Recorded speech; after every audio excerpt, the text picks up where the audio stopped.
Rangkuman informasi pilihan dari berbagai kabupaten dan kota di Jawa Timur segera hadir dalam Buletin Jawa Timur. Buletin Jawa Timur.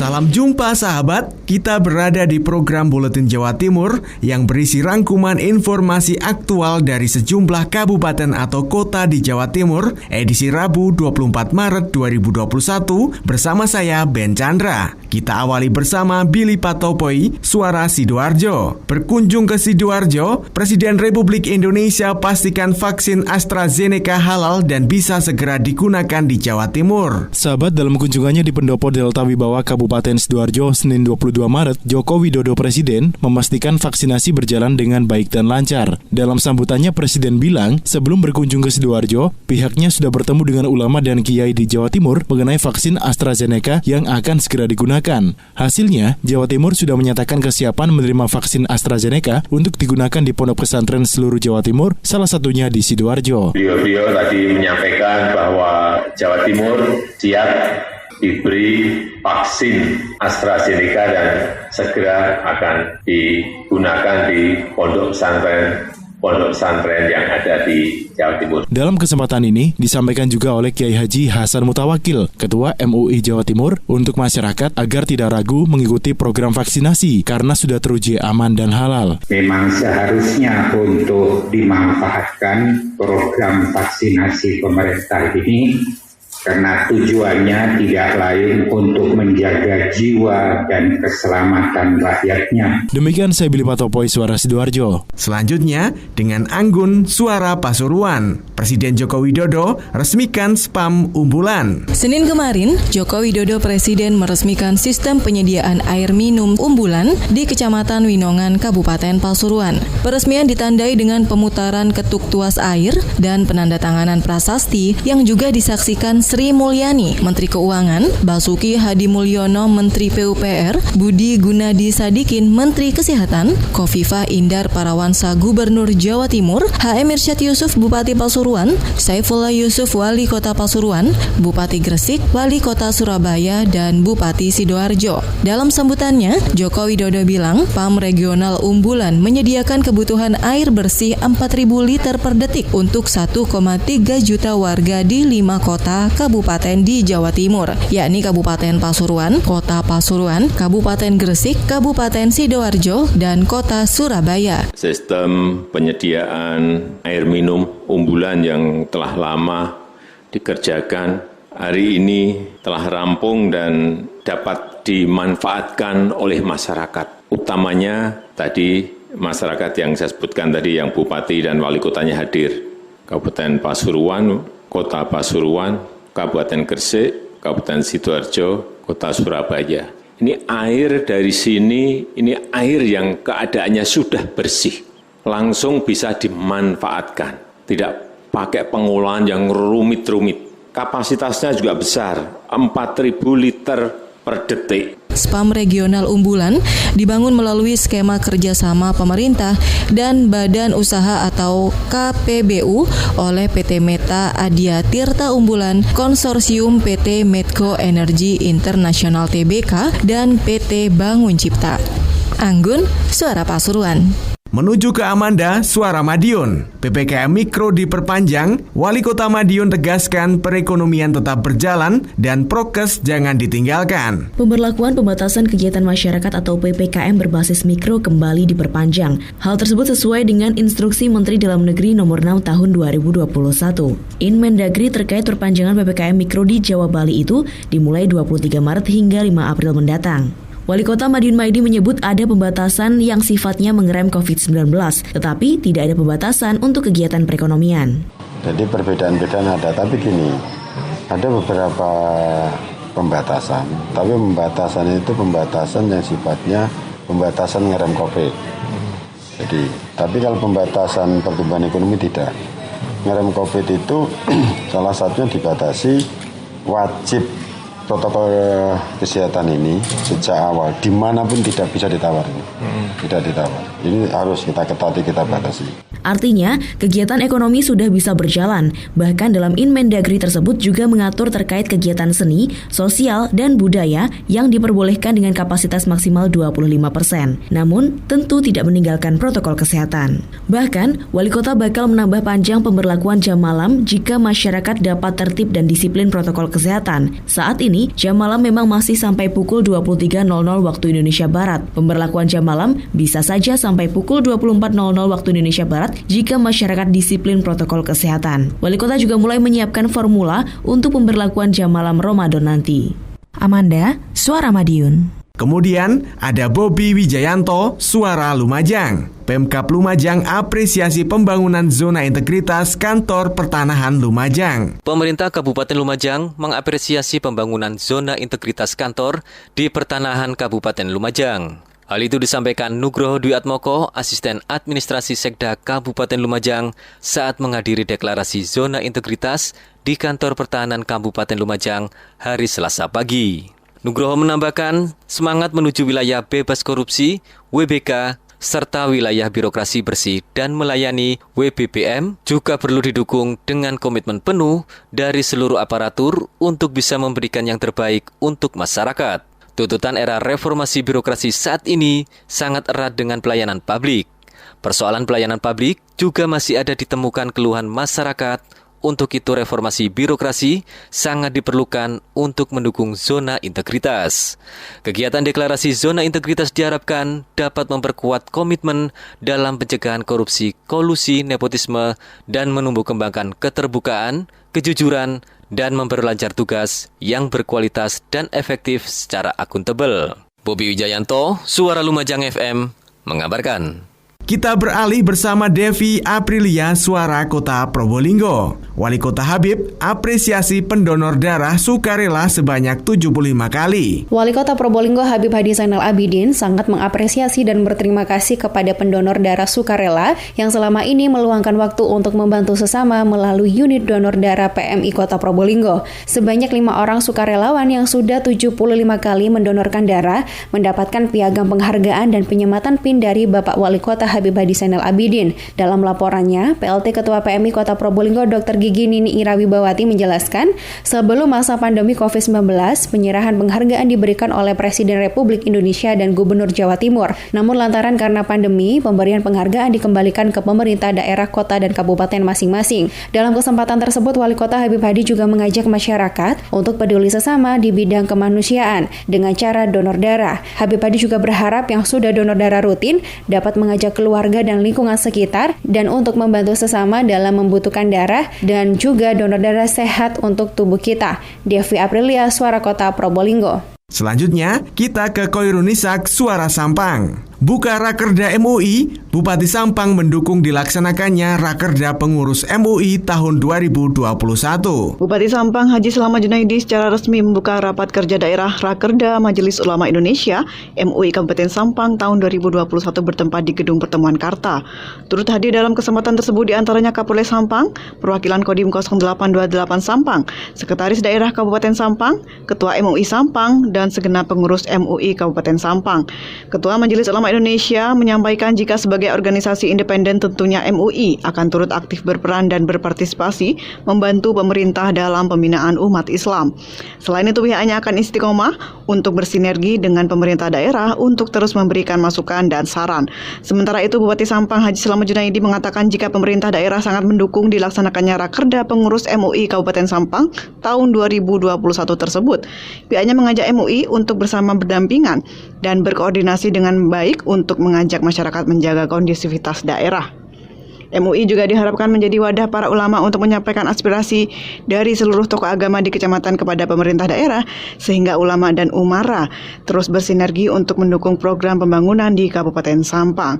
Hoirunisa, Suara Sampang melaporkan. Kemudian menuju Kolik Maulidi Ralita FM. Mas Tamam ajak seluruh elemen masyarakat Pamekasan bersatu padu hadapi 4 efek besar akibat pandemi COVID-19. Pandemi COVID-19 yang menimpa seluruh dunia hingga saat ini belum juga usai, sehingga menyebabkan ketidakseimbangan di banyak faktor, terutama di lingkungan masyarakat menengah ke bawah serta di lingkungan pemerintahan. Badrut Tamam, Bupati Pamekasan mengatakan ada 4 efek besar yang sangat mempengaruhi dampak dari adanya pandemi COVID-19. Pertama, berdampak pada tingkat ekonomi akan menurun, lalu bertambahnya tingkat pengangguran yang semakin terbuka, tingkat kemiskinan meningkat, serta perputaran uang juga akan menurun. Mas Tamam, sapaan akrabnya, menjelaskan untuk meminimalisir dampak negatif yang akan terjadi, 5 program prioritas Pemkab Pamekasan sebagai bentuk ikhtiar dalam upaya membantu, menangani sekaligus memajukan kesejahteraan seluruh masyarakat. Salah satunya dengan memaksimalkan sumber daya yang ada di tiap daerah di Pamekasan yang sangat berpotensi untuk dikembangkan dan di-branding. Kemudian ada Pamekasan Call Care yang selalu siaga sebagai layanan kesehatan masyarakat. Kita perlu padu, kita perlu bergandengan tangan untuk kemudian bisa menghadapi 4 hal efek dari COVID. Yang pertama, ekonomi kita misalkan pengangguran kita juga turun, tingkat pengangguran terbuka dan kemiskinan serta perputaran uang kita juga turun. Holik Maulidi, Realita FM mengabarkan untuk Buletin Jawa Timur. Informasi selanjutnya dari Kirana Nisa, Mahardika FM. Gelar Musrenbang RKPD 2022, pemilihan ekonomi dan pembangunan kemiskinan menjadi prioritas pembangunan Kota Blitar. Pemerintah Kota Blitar menyelenggarakan musyawarah Rencana Pembangunan Musrenbang Rencana Kerja Pembangunan Daerah RKPD tahun 2022. Kegiatan berlangsung di Balai Kota Kusumo Wicitro, Senin 22 Maret 2021. Santoso, Wali Kota Blitar, usai membuka acara mengatakan, musrenbang ini dilakukan setelah sebelumnya camat lurah dan anggota dewan menampung berbagai usulan masyarakat tentang pembangunan daerah. Menurut Santoso, terdapat 6 prioritas pembangunan daerah tahun depan, diantaranya penanggulangan kemiskinan dan pengangguran melalui peningkatan kualitas sumber daya manusia SDM, pemulihan ekonomi melalui perdagangan dan jasa, pariwisata serta ekonomi kreatif berbasis digital, pemulihan ekonomi nasional, pengentasan kemiskinan dan pengangguran. Ya. Karena kita tahu bahwa kita sedang dihadapkan pada pandemi COVID sampai sekarang, makanya untuk tahun 2022. Sementara itu, Muhammad Sidik, Kepala Bapeda Kota Blitar, menjelaskan setelah penyampaian arahan pembangunan daerah tahun 2020, musrenbang kemudian dilanjutkan dengan diskusi per bidang yang dibagi menjadi 2 kelompok, yaitu kelompok bidang sosial budaya dan pembangunan sumber daya manusia, serta kelompok ekonomi, infrastruktur, dan pengembangan wilayah. Menurut Sidik, hasil musrenbang ini akan dipelajari lebih lanjut, kemudian disusun sebagai RKPD 2022. Targetnya saat perubahan anggaran keuangan PAK, penyusunan sudah rampung. Jadi meskipun implementasinya 2022, tapi dokumen perencanaannya itu kan bisa dilakukan dalam perubahan anggaran ini. Kirana Nisa, Mahardika FM. Menuju ke Mega Kristi, RGR FM Tulungagung. LPJ BUMDes. Badan usaha milik desa BUMDes di Tulungagung tercatat sebanyak 257. Dari total banyaknya BUMDes tersebut hingga saat ini, ada terdapat puluhan yang belum menyelesaikan atau memberikan laporan pertanggungjawaban LPJ ke Dinas Pemberdayaan Masyarakat dan Desa DPMD. LPJ tersebut terkait pengelolaan kegiatan dan pengelolaan BUMDes selama 1 tahun yang difasilitasi pemerintah desa melalui musyawarah desa di akhir tahun 2020. Hal tersebut disampaikan dan dibenarkan oleh Kepala DPMD melalui Kabid Wahyu Yuniarko. Wahyu menyampaikan terkait BUMDes yang belum menyelesaikan atau memberikan LPJ, pihaknya akan menunggu hingga batas waktu sampai akhir bulan April mendatang yang sudah ditargetkannya. Dalam melakukan pembinaan BUMDes yang belum menyelesaikan LPJ, pihaknya atau DPMD juga sudah melayangkan surat teguran kepada desa dengan tembusan kecamatan yang juga selaku pembina. Masih menurut Wahyu, jika akhir bulan April mendatang pihak BUMDes belum juga melakukan penyelesaian laporan atau memberikan LPJ ke DPMD, maka pembinaan selanjutnya akan diserahkan ke Inspektorat. Saya Mega Kristi, 90,1 RGR FM Tulungagung. Kemudian kita ke Ninda Alivia Persada FM. Kegiatan olahraga vakum, Dispar Budpora Kabupaten Blitar berpesan kepada pegiat olahraga tetap berlatih mandiri. Sejak mulai mewabahnya COVID-19, kegiatan olahraga terhenti. Meski kegiatan olahraga hingga saat ini masih vakum, Dinas Pariwisata Budaya, Pemuda dan Olahraga Dispar Budpora Kabupaten Blitar melalui Kepala Bidang Pemuda dan Olahraga Eko Yudi Prasetyo berpesan kepada seluruh pegiat olahraga ataupun atlet agar tetap berlatih secara mandiri. Menurutnya, olahraga olahraga mandiri menjadi pilihan yang saat ini harus dilakukan. Mengingat ada pembatasan sosial sehingga harus menjaga jarak dan lain-lain. Selain itu, turnamen yang sifatnya menghadirkan massa atau mempertemukan banyak orang sementara juga masih vakum, pihaknya memahami situasi para pegiat olahraga namun semuanya harus menahan diri demi kesehatan bersama. Diyakini pandemi akan segera berlalu sehingga event-event bisa digelar kembali. Kita paham lah situasinya seperti ini, semua juga harus menahan diri terlebih dahulu, namun saya pesan ke teman-teman atlet, teman-teman pegiat olahraga untuk tetap semangat, tetap berlatih secara mandiri. Insya Allah pandemi akan segera berlalu. Yudi menambahkan sejauh ini prestasi olahraga di Kabupaten Blitar sudah lumayan, terbukti dari tahun ke tahun prestasi selalu meningkat. Terakhir di ajang Porpros Jatim peringkatnya sudah mulai diperhitungkan. Ninda Alivia, Radio Persada FM Blitar. Berikutnya bersama Kevin Chandra, Suara Gresik. Siapkan tenaga kerja berkualitas, Diskominfo Gresik adakan sertifikasi kompetensi bidang informatika. Pemkab Gresik melalui Dinas Kominfo adakan program pelatihan dan sertifikasi kompetensi berbasis SKKNI bidang informatika bagi Angkatan Kerja Muda di Gresik. Aminatun Habibah, Wakil Bupati Gresik menghadiri sekaligus membuka secara resmi program pelatihan dan sertifikasi kompetensi berbasis SKKNI di bidang informatika yang bertepatan di Hotel Horizon GKP Gresik. Dalam sambutannya, Wakil Bupati Gresik menyampaikan kegiatan ini sangat penting pada di era digital dan berharap kepada peserta bisa menerapkan ilmu yang didapat selama pelatihan. Oleh karena itu, dengan adanya pelatihan ini saya berharap nanti sepulang dari ini itu adik-adik sekalian, Bapak Ibu dan juga yang hadir pada pelatihan ini nanti bisa mengaplikasikan ilmu-ilmu yang didapat dari sini dan bisa menularkan kepada adik-adik kita yang lain yang saat ini tidak punya kesempatan untuk ikut pelatihan ini. Dinas Kominfo Kabupaten Gresik bekerjasama dengan Balai Pengembangan Sumber Daya Manusia, Penelitian Komunikasi dan Informatika Surabaya dalam melaksanakan kegiatan sertifikasi dengan peserta siswa-siswi lulusan SMA dan SMK. Tujuan kegiatan sertifikasi ini untuk membantu generasi muda mendapatkan sertifikat kepemilikan kompetensi standar khususnya SDM lulusan SMK yang memiliki keahlian di bidang informatika. Eka Handayani, perwakilan dari BPSDMP Kominfo Surabaya juga berharap dengan sertifikasi ini bisa memberikan pengetahuan dan dapat meningkatkan soft skill agar kebutuhan tenaga kerja di Indonesia bisa terpenuhi. Saya, Kevin Chandra, Suara Gresik melaporkan untuk Buletin Jawa Timur.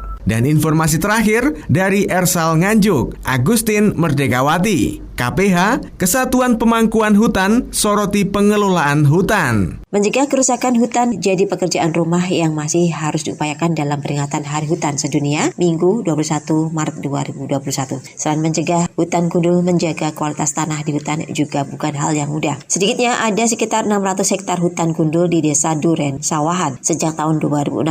Aksi penebangan liar di tempat membuat kondisi hutan belum bisa pulih sepenuhnya hingga tahun 2021.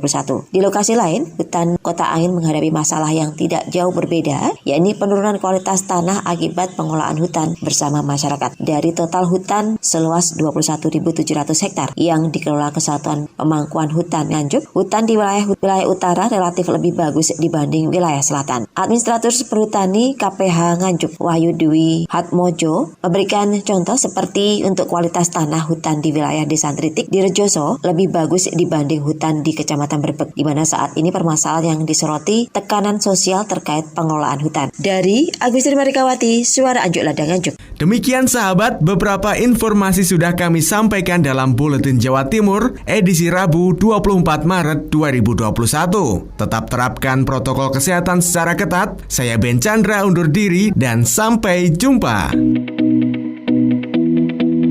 Rangkuman informasi pilihan dari berbagai kabupaten dan kota di Jawa Timur baru saja sahabat dengarkan dalam Buletin Jawa Timur. Buletin Jawa Timur.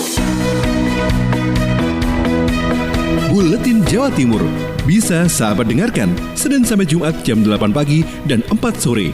Disiarkan serentak di Lembaga Penyiaran Publik Lokal Suara Sidoarjo, Persada Kabupaten Blitar, Mardika Kota Blitar, Ralita Pamekasan, Suara Sampang, Suara Kota Probolinggo, Suara Lumajang, Suara Pasuruan, Blambangan Banyuwangi, Wika Mojokerto, Suara Gresik, Pradia, Suara Tuban, Malawapati Bojonegoro, Ersal Nganjuk, Suara Madiun, Suara Ngawi, Suara Pacitan, Praja Angkasa Trenggalek, Magetan Indah, dan RGR Tulungagung.